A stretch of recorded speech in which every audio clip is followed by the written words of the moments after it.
Good morning students. मैं doctor Anshu Saxena, associate professor in botany, SMCC government college Abu Road, आपका अपने इस यूट्यूब चैनल पे स्वागत करती हूँ। आज हम लोग पढ़ेंगे एल्गी के बारे में। एल्गी को हिंदी में हम शैवाल कहते हैं। उनकी जनरल कैरेक्टरिस्टिक्स क्या हैं, सामान्य लक्षण क्या हैं, उनके बारे में हम लोग डिटेल में पढ़ेंगे। तो एल्गी क्या है? एल्गी शब्द की उत्पत्ति लैटिन भाषा के एक शब्द एल्गा से हुई थी, जिसका अर्थ होता है समुद्री खरपतवार या सी वीड्स। और इस शब्द का सबसे पहले लीनियस ने 1753 में इस्तेमाल किया था। और उसके बाद बहुत सारे साइंटिस्ट थे, एल्गोलॉजिस्ट थे, जिन्होंने एल्गी के बारे में स्टडी की।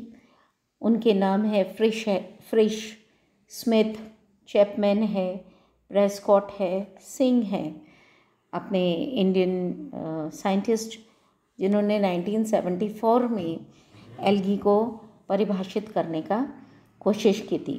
फ्रिश ने 1935 में, स्मिथ ने 1955 में, चैपमैन ने 1962 में, प्रेस्कॉट ने 1969 में और सिंह ने 1974 में शैवाल को परिभाषित करने का प्रयास किया था। लेकिन शैवालों के अंदर इतनी विविधता है, इतनी वैरायटी है, उसके कारण एक स्टैंडर्ड डेफिनेशन एल्गी की नहीं बन पाई और एल्गा के जनरल कैरेक्टरिस्टिक्स को ज़्यादा एक्सप्लेन किया गया। अब हम उसके सामान्य लक्षण पढ़ने से पहले ये जान लेते हैं कि इनके हैबिटेट क्या होती है, इनका आवास क्या होता है। देखिए, एल्गी एक ऐसा ग्रुप है जो अधिकतर सभी जगह पे पाई जाती है। वो नम मृदा में पाई जा सकती है, वो चट्टानों पे पाई जा सकती है, वो वृक्षों की छालों पे पाई जा सकती है, वो गर्म झरनों में पाई जा सकती है, रुके हुए जल में पाई जा सकती है, बहते हुए जल में पाई जा सकती है। तो अलग अलग आवासों में ये पाई जाती है। तो इस हिसाब से इनको 4 कैटेगरीज में बांटा गया। पहला एक्वेटिक हैबिटेट या जलीय आवास, दूसरा टेरेस्ट्रियल हैबिटेट या मृदीय आवास, तीसरा एरियल हैबिटेट या वायवीय आवास और चौथा असामान्य आवास या अनयूजुअल हैबिटेट। अगर हम एक्वेटिक हैबिटेट की बात करें तो फ्रेश वाटर या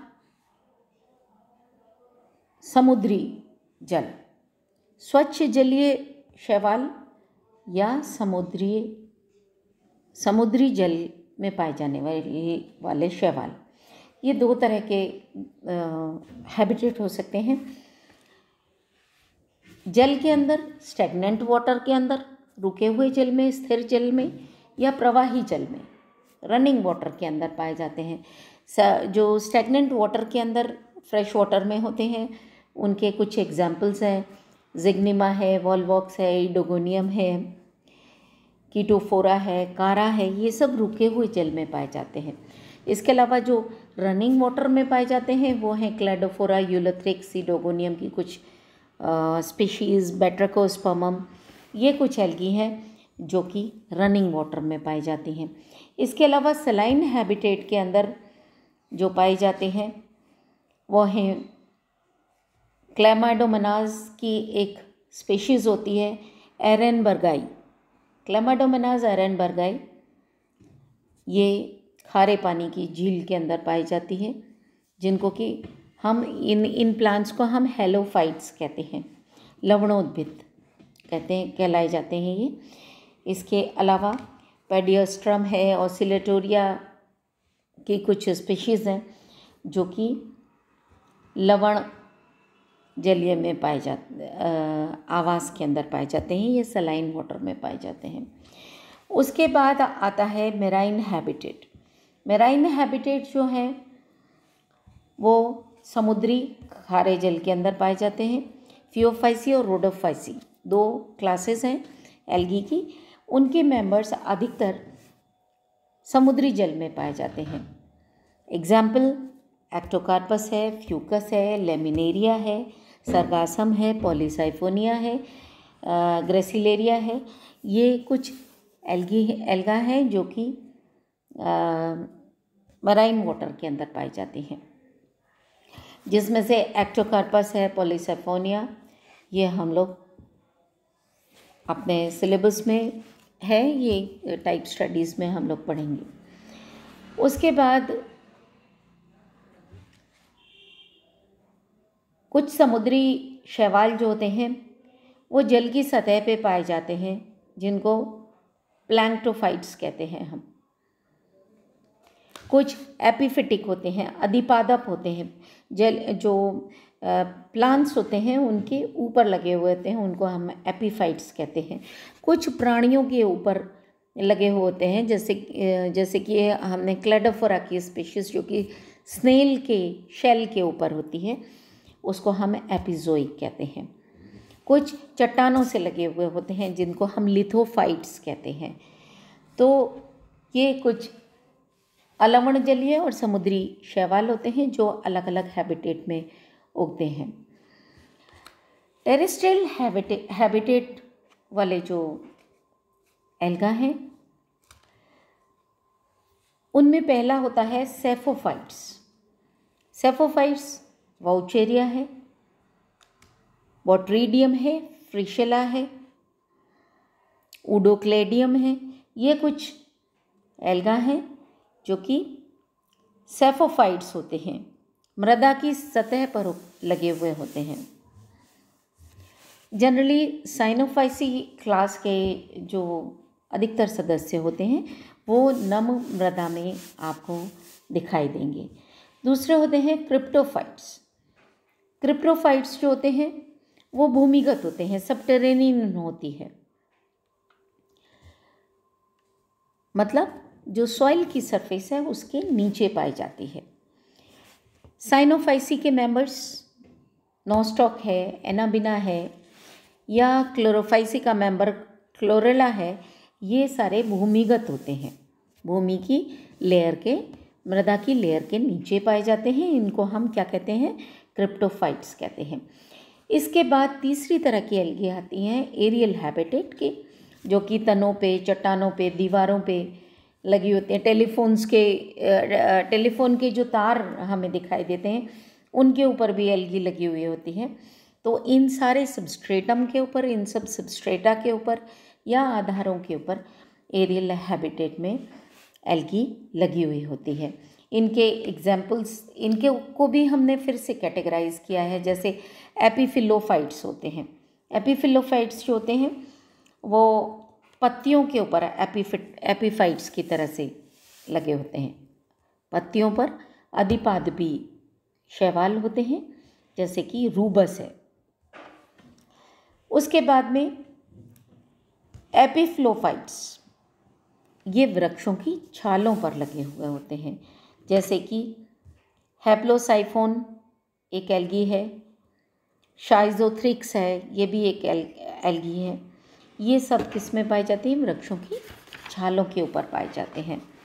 इसके अलावा कुछ एल्गी हैं जिनको कि हम लिथोफाइट्स कहते हैं, जो कि नम चट्टानों या दीवारों पर उगती हैं। नोस्टॉक की स्पीशीज़ हैं, वाउचेरिया की स्पीशीज़ हैं, ये सब लिथोफाइट्स होते हैं। उसके अलावा होते हैं एपिजूफाइट्स, स्थलीय जीव जो होते हैं उनके ऊपर पाए जाती हैं, जैसे कि कीटोफोल्स। कीटोफोल्स एक एल्गी है जो कि एपिजूफाइट है। कुछ अनयूजुअल हैबिटेट्स मैंने आपको बताए थे, क्रायोफाइट्स कहलाते हैं, जैसे कि बर्फ में। क्लैमाडोमोनास की जो स्पीशीज़ है, क्लैमाडोमोनास येलोस्टोनेंसिस, ये जो है ये बर्फ़ को लाल, हरा, पीला या बैंगनी रंग प्रदान करती है। बर्फ़ के अंदर ये एल्गी लगी हुई होती है। नोस्टॉक है, कुछ प्लूरोकोकस होती है जो कि पीले और हरे पीले रंग का कलर देती है। नोस्टॉक है वो ब्राउन कलर देती है। तो ये कुछ स्पीशीज़ है जो कि स्नो में पाई जाती है। उसके बाद आती हैं कुछ थर्मोफाइट्स। थर्मोफाइट्स माने टेम्परेचर ज़्यादा होता है ऐसी जगह पे ये एल्गी होती हैं, 50 to 70 डिग्री सेल्सियस पे होती हैं, इनको हम थर्मोफाइट्स कहते हैं। उसके बाद सिम्बायोटिक एल्गी।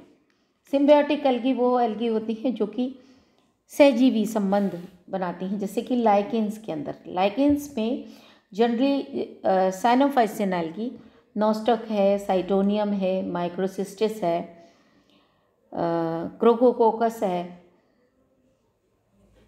ये एल्गी,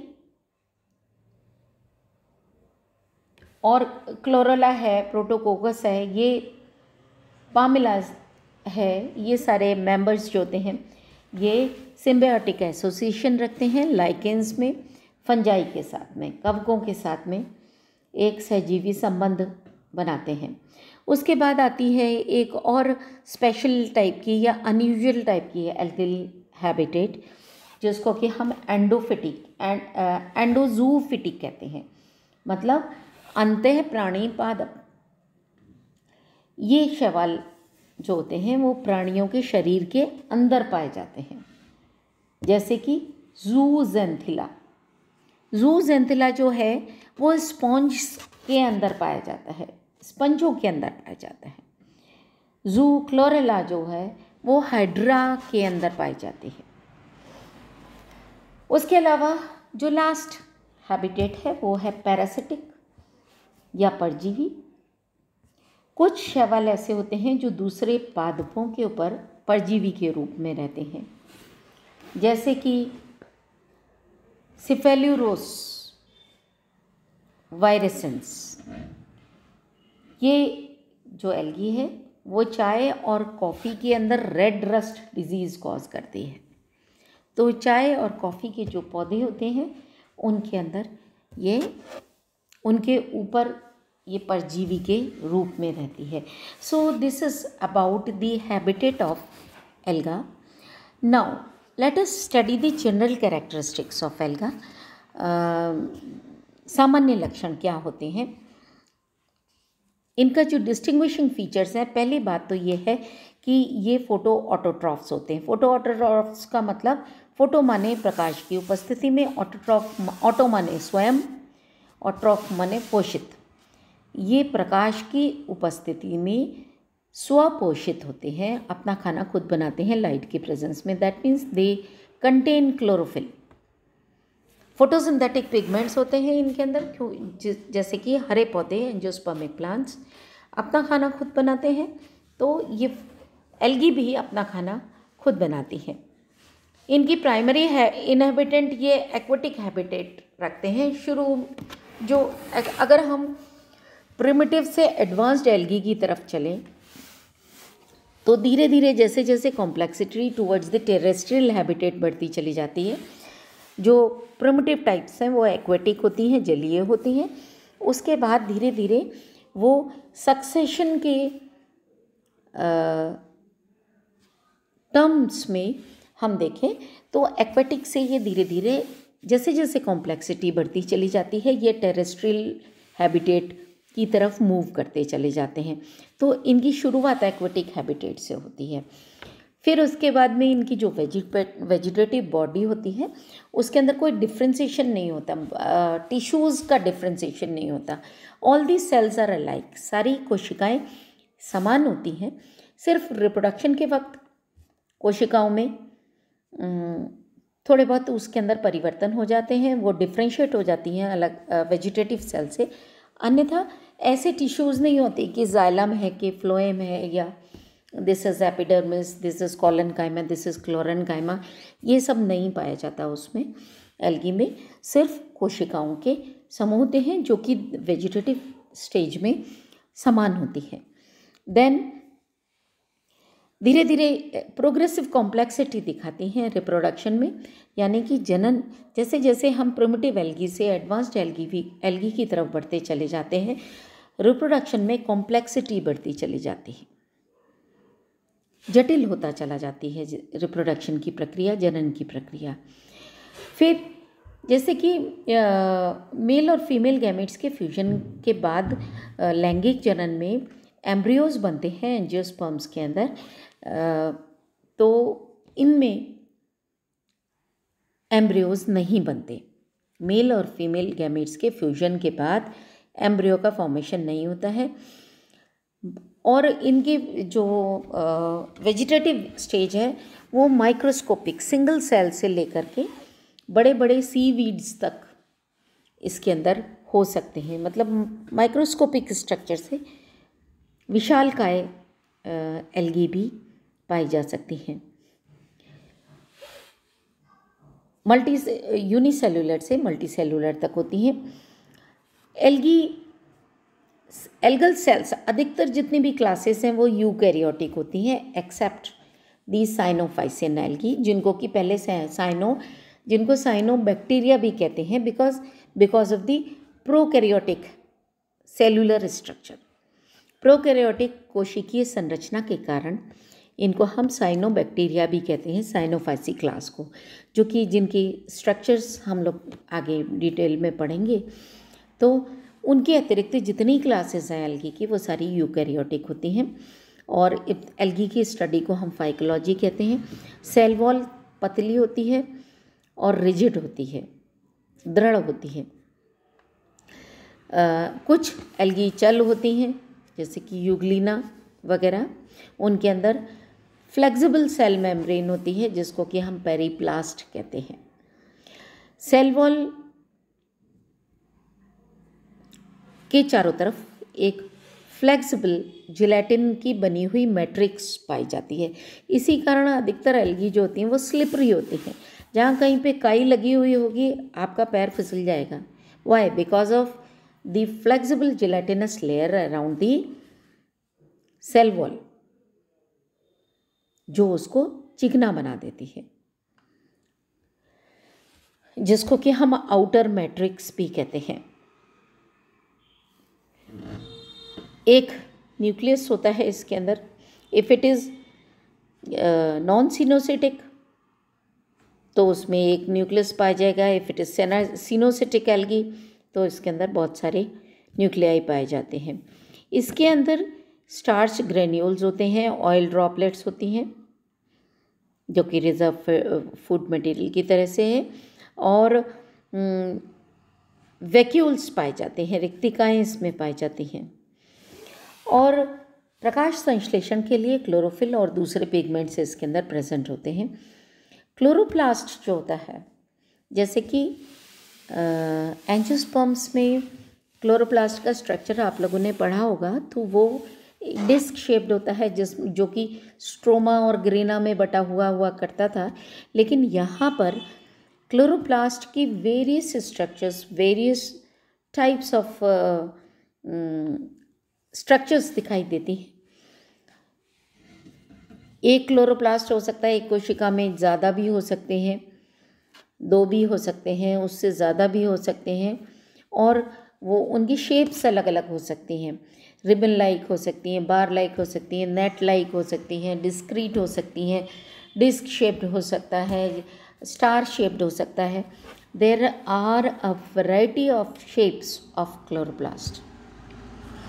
नाउ अगर हम जनरल कैरेक्टरिस्टिक्स को स्टडी करें तो कुछ पॉइंट्स हैं जिनके आधार पर हम स्टडी करेंगे। Thallus organization, cell structure, algal flagella, algal pigments, algal nutrition, food reserve and reproduction.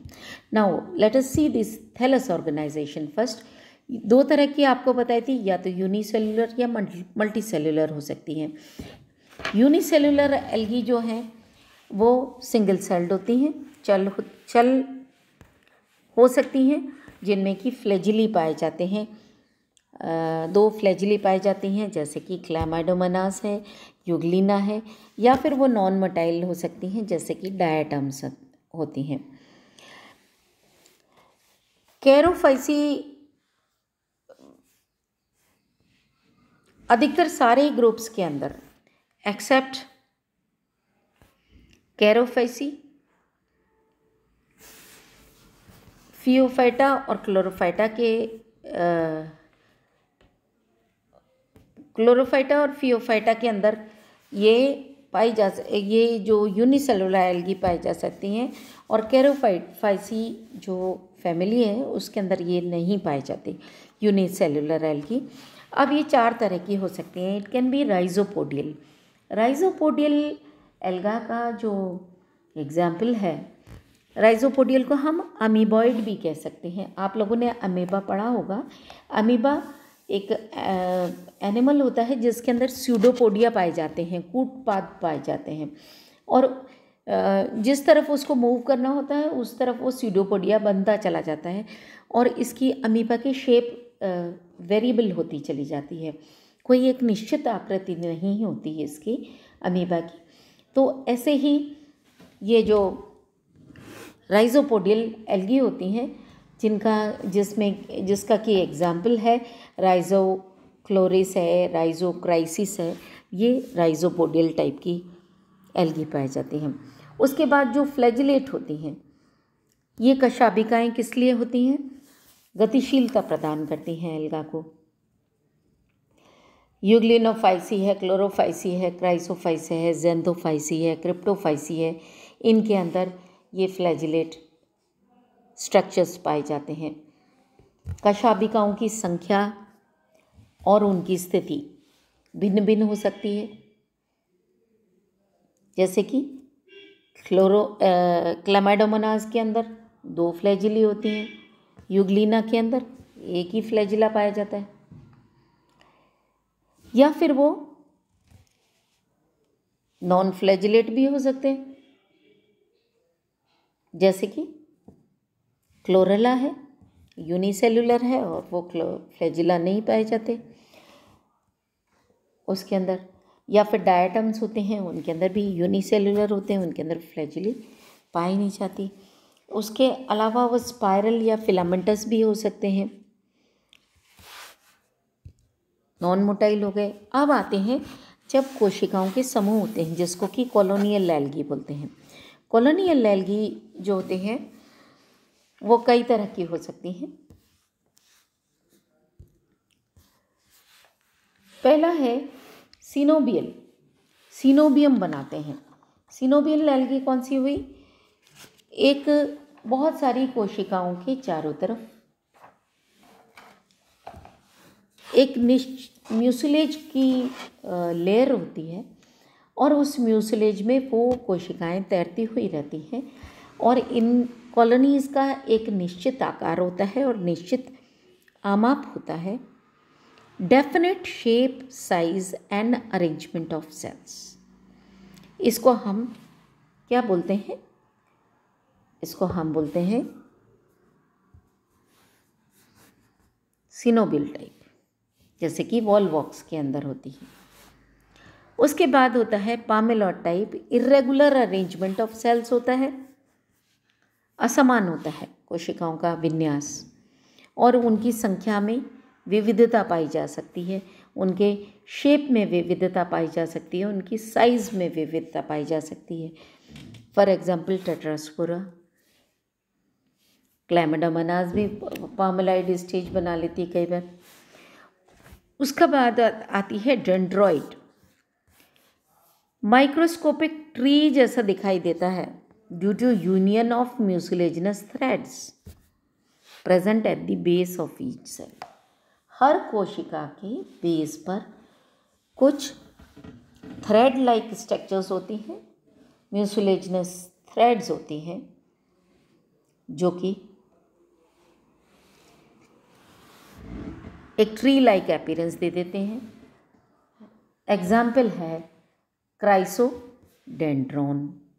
इसके अलावा केमीसाइफोन के अंदर भी डेंड्रॉइड स्टेज पाई जाती है, और प्रेसिनोक्लेडिस के अंदर भी डेंड्रॉइड स्टेज पाई जाती है। उसके बाद आता है राइजोपोडियल, सेल्स आर यूनाइटेड थ्रू राइजोपोडिया। राइजोपोडिया माने जो जीव द्रव्य के कुछ प्रक्षेप बन जाते हैं, कुछ आउटग्रोथ्स बन जाती हैं जीव द्रव्य के, उनसे कोशिकाएं आपस में एक दूसरे से जुड़ी रहती हैं, और इन प्रक्षेपों को हम राइजोपोडिया कहते हैं। एग्जाम्पल है क्राइसीडिएस्ट्रम, राइजोक्राइसिस भी एक और एग्जाम्पल है।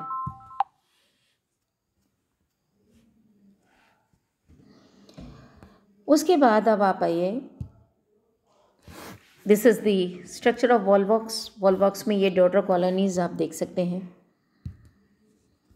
उसके बाद आती है फिलामेंटस सेल्गी।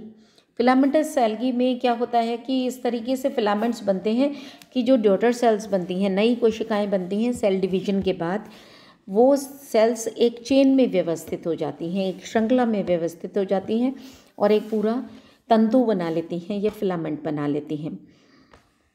और जो पास पास की सेल्स होती हैं वो सेल वॉल को शेयर करती हैं, मतलब दो सेल्स के बीच में जो सेल वॉल है वो that is shared by both the sales.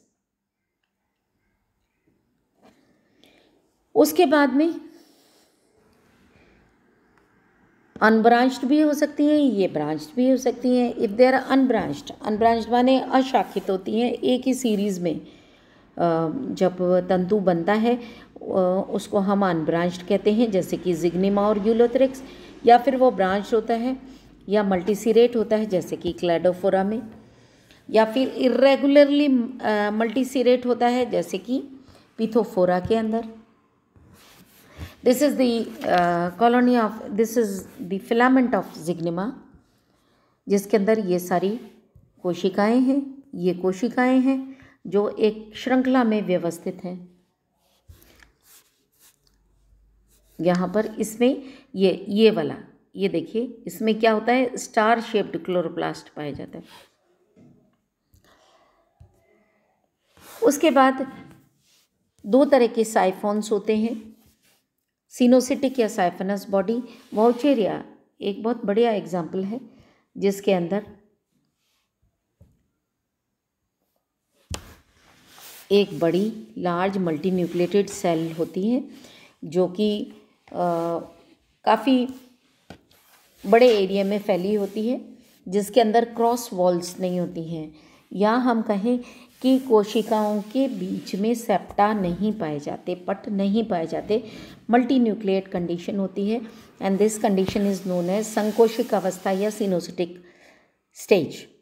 और इसमें सेप्टा का formation at the time of formation of gametes होता है, मेल और फीमेल गैमिट्स, मेल और फीमेल रिप्रोडक्टिव ऑर्गन्स, एंथ्रिडिया और oogonia के बनने के वक्त ही ये जो ऑर्गन्स होते हैं एंथ्रिडिया और oogonia, वो वेजिटेटिव थैलस जो होता है उससे सेप्टा के द्वारा पृथक होते हैं। अन्यथा कायिक अवस्था में जब ये होता है तो उस समय इसके अंदर सेप्टा नहीं पाए जाते। So this coenocytic condition is found in Vaucheria, which is also in the syllabus. Then the parenchymatous structure, parenchyma मृदुतकीय संरचनाएं, जितनी भी मैक्रोस्कोपिक एल्गी होती हैं, वृद्ध एल्गी होती हैं, बड़े शरीर वाली एल्गी होती हैं, जिनके अंदर अनडिफ्रेंशिएटेड सेल्स के टिश्यूज़ टाइप दिखाई देते हैं, मतलब कोशिकाओं का विन्यास इस तरीके का होता है कि वो पेरेनकाइमेटस दिखाई देती हैं और एक सी सेल से सेल डिवीजन के परिणाम स्वरूप ये बनती हैं।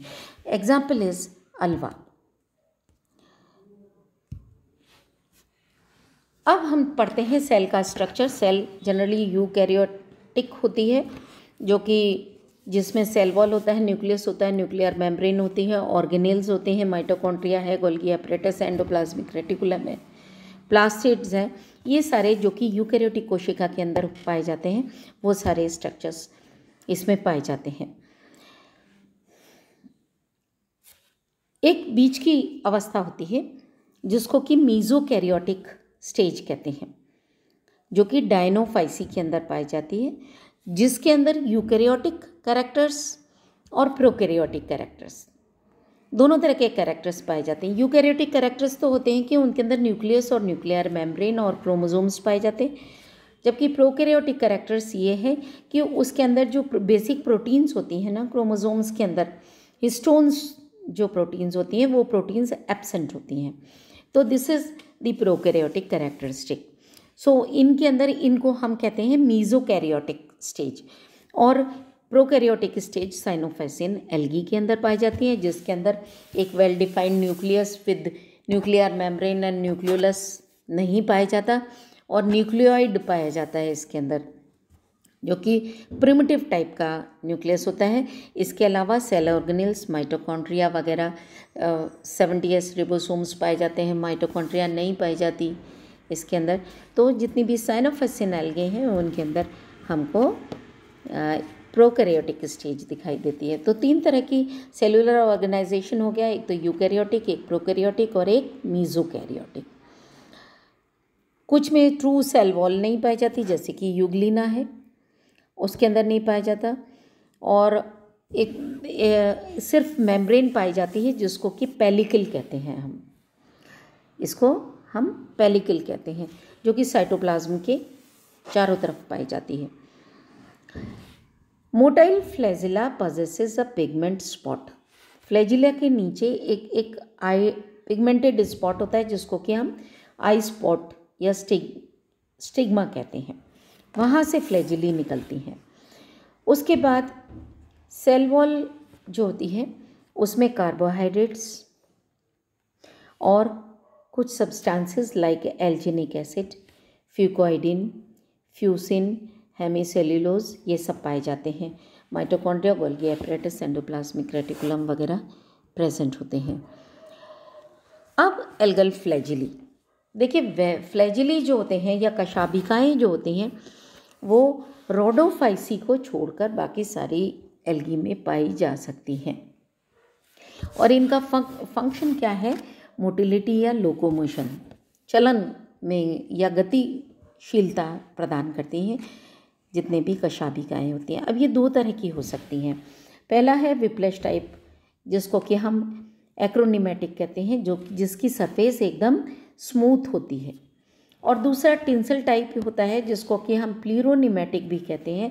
ये इसके अंदर छोटे छोटे रोएं जैसे स्ट्रक्चर्स दिखाई देते हैं इस फ्लैजिलम में, इन फाइन फिलामेंट्स को या फाइन फिलामेंटस अपेंडेजेस को हम कहते हैं मेस्टिगोनीम्स या फ्लिमर हेयर्स या फ्लिमर फाइबर्स।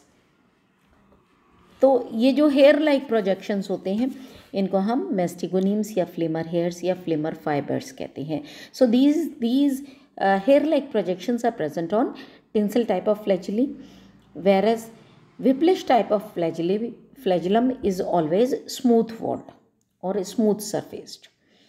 टिंसल टाइप जो है जिनमें ये पाया जाता है फ्लिमर हेयर्स पाए जाते हैं, ये 3 तरह का हो सकता है। पहला है पेंटोनिमेटिक। पेंटोनिमेटिक के अंदर जो मेस्टिगोनीम्स हैं वो 2 अपोजिट रोज के अंदर पाए जाते हैं, जैसे कि ये है, इसमें एक ये इस तरीके से मेस्टिगोनीम्स इसमें लगे हुए होंगे। ये तो हो गया पेंटोनिमेटिक। उसके बाद पेंटोक्रोनिमेटिक के अंदर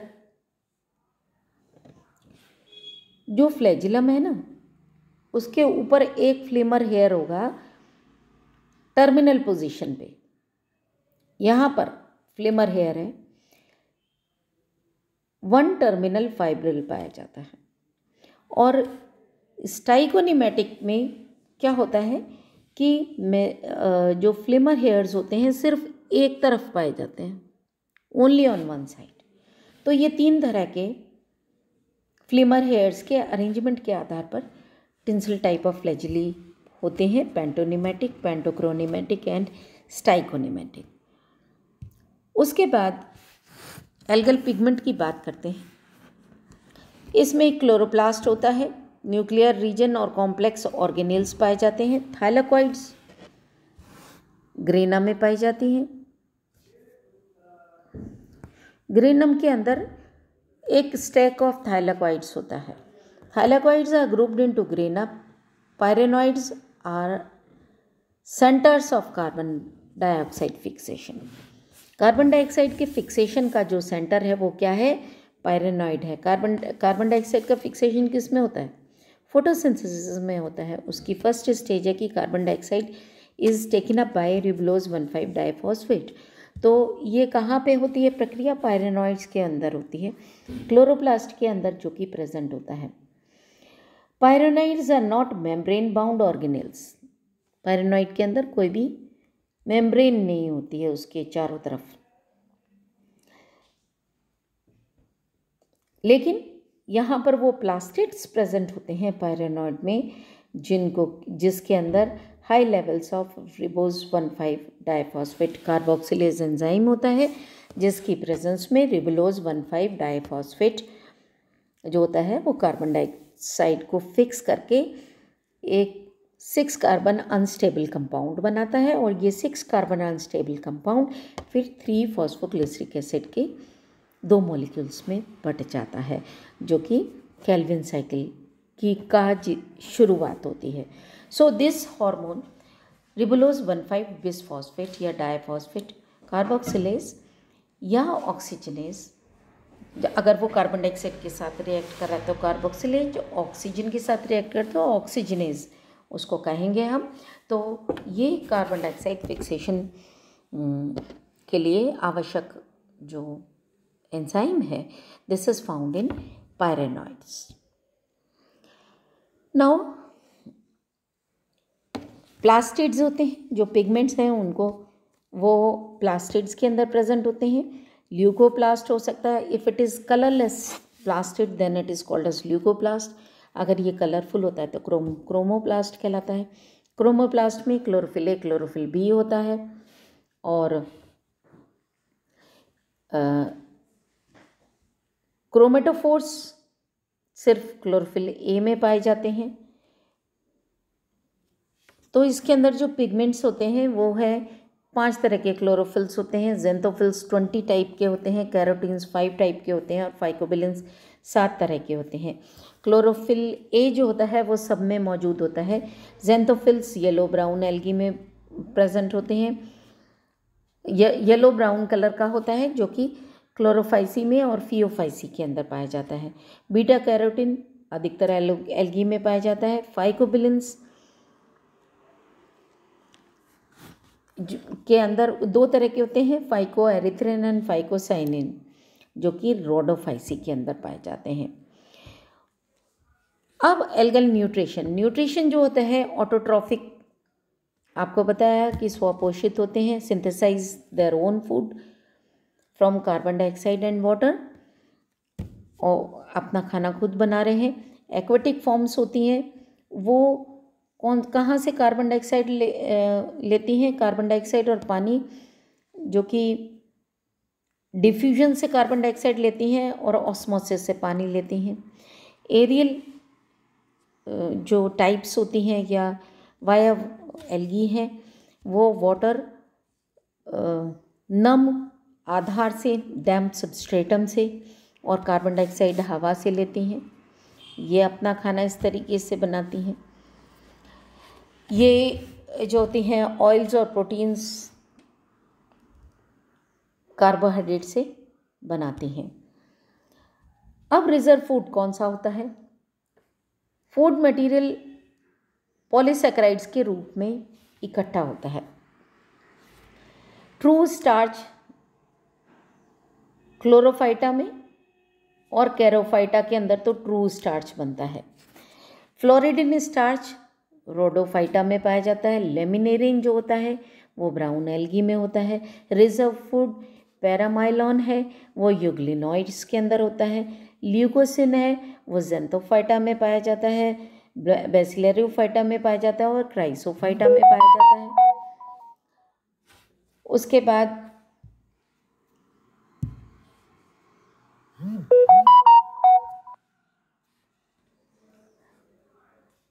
फैट्स होते हैं, वो रिजर्व फूड के रूप में जेंथोफाइटा में पाए जाते हैं, बेसिलरोफाइटा और क्राइसोफाइटा में पाए जाते हैं।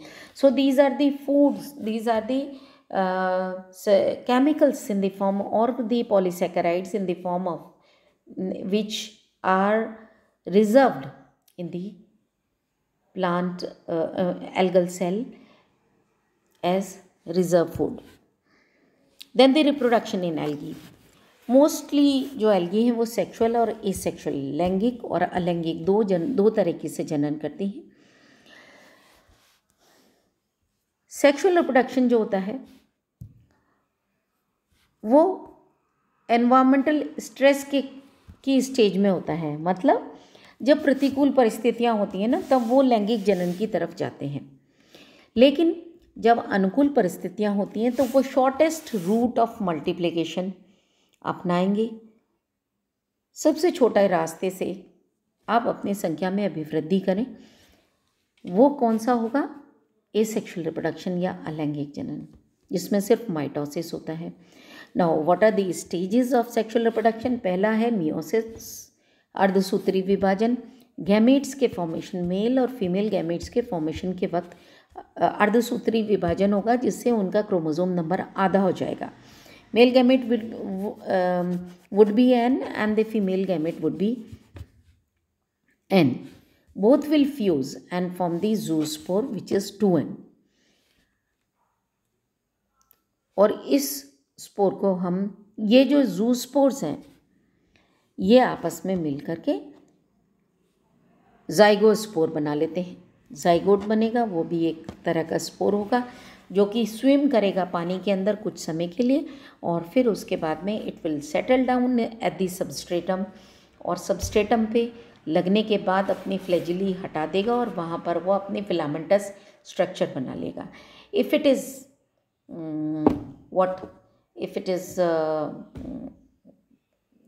सिंगल यूनिसेलुलर, तो फिर उसके अंदर फिर से डिवीजन होगा और बहुत सारे स्पोर्स बना लेगा। सो इट विल डिपेंड कि जो मेन प्लांट बॉडी है वो डिप्लॉयड है या हैप्लॉयड है। अगर मेन प्लांट बॉडी हैप्लॉयड है तो इस जूस्पोर के अंदर अर्धसूत्री विभाजन होगा, और अगर मेन प्लांट बॉडी डिप्लॉयड है तो फिर जाइगोस्पोर है, इसके अंदर अर्धसूत्री विभाजन नहीं होगा। ये हो सकता है कि उसके अंदर बहुत सारे गैमेट्स माइटोसिस से बन जाएं, बहुत सारे स्पोर्स बन जाएं, माइटोसिस हो, वो मल्टीप्लाई कर लें और 2n स्ट्रक्चर्स बन जाएं। तो जाइगोट के अंदर अर्धसूत्री विभाजन का होना या ना होना इस चीज़ पे डिपेंड करेगा कि कायिक अवस्था में वो प्लांट बॉडी जो है वो, या हम कहें कि जो गैमेटोफाइट है वो गैमेटोफाइट N है या 2N है। रिप्रोडक्शन सेक्सुअल गैमेट्स के द्वारा, एसेक्सुअल रिप्रोडक्शन के द्वारा हो सकता है, या फिर वो वेजिटेटिव सेल डिवीजन होता है, फ्रेगमेंटेशन हो सकता है। 3 तरह का रिप्रोडक्शन एल्गा में पाया जाता है। सेक्सुअल रिप्रोडक्शन 3 तरह का हो सकता है, आइसोगैमस, एनाइसोगैमस या ऊगैमस। आइसो माने सिमिलर, गैमस माने गैमीट्स, एक से गैमीट्स हों आइसोगैमी। दोनों अलग अलग साइज़ के हैं, आप देख रहे हैं, ये एनाइसोगैमी हो गया। और ऊगैमी में male is motile, male gamete motile, these are flagella, ये जो 2 दिखाई दे रहे हैं ये फ्लैजिली हैं। Male gamete is motile whereas the female gamete is non motile. तो isogamy, anisogamy and oogamy. Monoecious हो सकता है, दोनों गैमेट्स सेम इंडिविजुअल में मिल सकते हैं। डायशियस हो सकता है, male and female gametes are produced by different individuals. Homothallic हो सकता है, गैमेट्स एक ही इंडिविजुअल के जो गैमेट्स हैं वो आपस में फ्यूज़ कर सकते हैं। It can B heterothallic. Isogamy है, एक गैमेट किसी अलग प्लांट से आया है, दूसरा गैमेट दूसरे एल्गा से आया है, तो उनका फ्यूजन हो जाता है। तो इसमें क्या होता है, सेल्फ स्टेरिलिटी पाई जाती है, और सेल्फ फर्टाइल होमोथैलिक होते हैं। उसके बाद कॉन्जुगेशन, स्पेशल टाइप का reproduction, entire cell serves as a gamete, जो पूरी की पूरी को, ये अधिकतर यूनिसेलुलर एल्गा में होता है, पूरी की पूरी कोशिका जो कि कायिक अवस्था में थी वो एक गैमेट की तरह से काम करने लग जाती है, और वो आपस में फ्यूज़ करते हैं, और फ्यूज़ करने के बाद में दोनों की दोनों सेल्स सेक्सुअल रिप्रोडक्शन में भाग लेती हैं, which are 2 different cells acting as gamete and fuse to form the zygote. So this is about the sexual reproduction. Multicellular algae जैसे कि ऊडोगोनियम में एंथ्रिडिया बनते हैं। एंथ्रिडिया के अंदर की जो कोशिकाएं हैं वो एंथ्रोजॉइड्स बनाते हैं, उनके अंदर एंथ्रोजॉइड्स होते हैं या स्पर्म्स होते हैं, वो स्विम करते हैं, पानी के अंदर तैरते हैं और oogoनियम तक पहुंच जाते हैं। oogoनियम, दिस इज oogoनियम। oogoनियम राउंड स्ट्रक्चर होती है जो कि जाइगोट से जो कि एक डिप्लॉयड स्ट्रक्चर होती है। ये डिप्लॉयड स्ट्रक्चर में मियोसिस होती है या सूत्री विभाजन होता है, अर्धसूत्री विभाजन हुआ और उसके कारण 4 हैप्लॉइड स्पोर्स बनते हैं या 4 हैप्लॉइड ज़ूस्पोर्स बनते हैं। एक ज़ूस्पोर रूट लाइक स्ट्रक्चर बनाता है जिसको कि होल्ड फास्ट कहते हैं, और दूसरे जो होते हैं वो डिवाइड करके नया फिलामेंट बना लेते हैं। तो this oogoनियम will get fertilized with the antheridium and form a 2n cell, और ये 2n सेल के अंदर मियोसिस होगा और उसमें 4 स्पोर्स बनेंगे। तो इसके अंदर एंथ्रीडिया और oogonia बनते हैं। Hold fast, this is the structure. Hold fast है ये, जो कि बहुत सारी कोशिकाओं की बनी होती है, जो कि आधार पर या मिट्टी के अंदर नीचे जाकर के रूट वाला काम करती है, हेल्प करती है पौधे को सॉइल के अंदर जकड़ने में, और फिर ऊपर ये पूरा प्लांट बॉडी इसके अंदर पाई जाती है। So this is about the eukaryotic type of algae. Now the cyanobacteria के बारे में थोड़ा सा हम जान लें। डिवीजन साइनोफाइटा को बिलोंग करता है। इनको हम पहले ब्लू ग्रीन एल्गी कहा करते थे। साइनो माने ब्लू, बैक्टीरिया जो होते हैं बैक्टीरिया से क्लोजली रिलेटेड होते हैं बिकॉज दे आर प्रोकैरियोटिक। उसके बाद में ये कई इनका डिस्ट्रीब्यूशन अगर हम देखें तो पहले भी मैं बता चुकी हूँ, एंडोफिटिक है। एंडोफिटिक के एग्जाम्पल हैं एनाबिना नॉस्टॉक, एंडोजोइक ऑसिलेटोरिया, साइमोनजिला,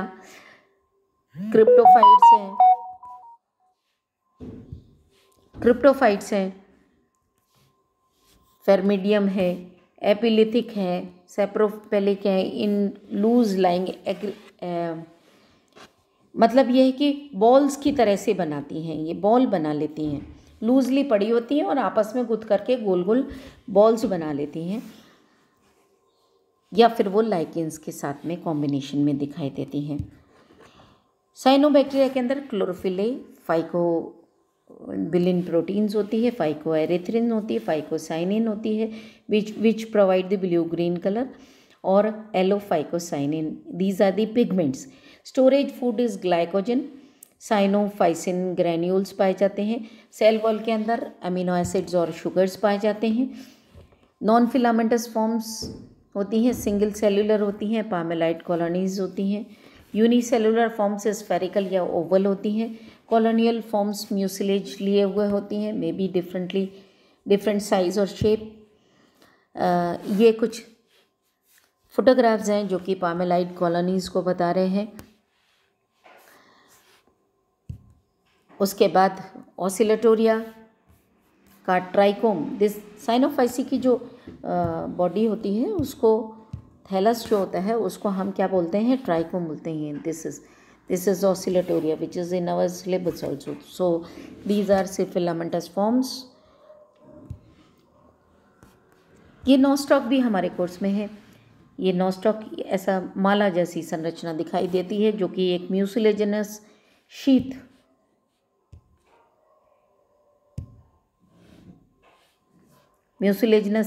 जिसके चारों तरफ होती है और बीच बीच में यहाँ पर होल्ड फास्ट होती हैं जो कि साइट्स ऑफ नाइट्रोजन फिक्सेशन होती हैं। हेट्रोसिस्ट पाई जाती हैं जो कि साइट्स ऑफ नाइट्रोजन फिक्सेशन होती हैं। तो इन हेट्रोसिस से ये जो ट्राइकोम है ये अलग हो जाता है और नया प्लांट बना लेता है।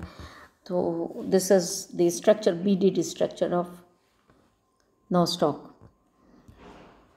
सो this is all about general characteristics of alga. Thank you. Revise and will be meeting with a new topic of classification in the next